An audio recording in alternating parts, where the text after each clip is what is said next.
Welcome to Let Me Fix This. Enjoy the video.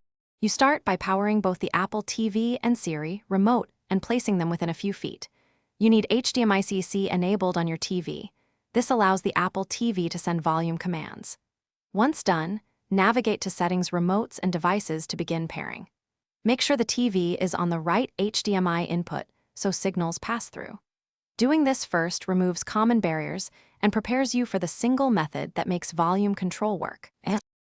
Now you program the Siri remote to control volume by teaching it the TV or receiver's commands. Go to Settings, Remotes, and Devices and choose Volume Control. If HDMI SEC works, select Control TVs and Receivers.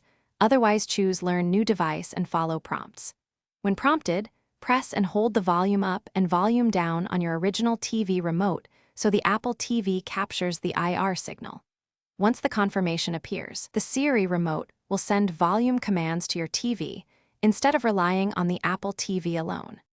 Finish by testing the volume up, down, and mute buttons to confirm consistent control.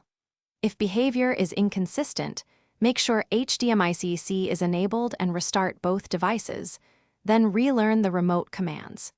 If the TV rejects the learned IR commands, try selecting a specific TV brand or entering a manufacturer code where available. One key troubleshooting tip: remove obstructions and ensure the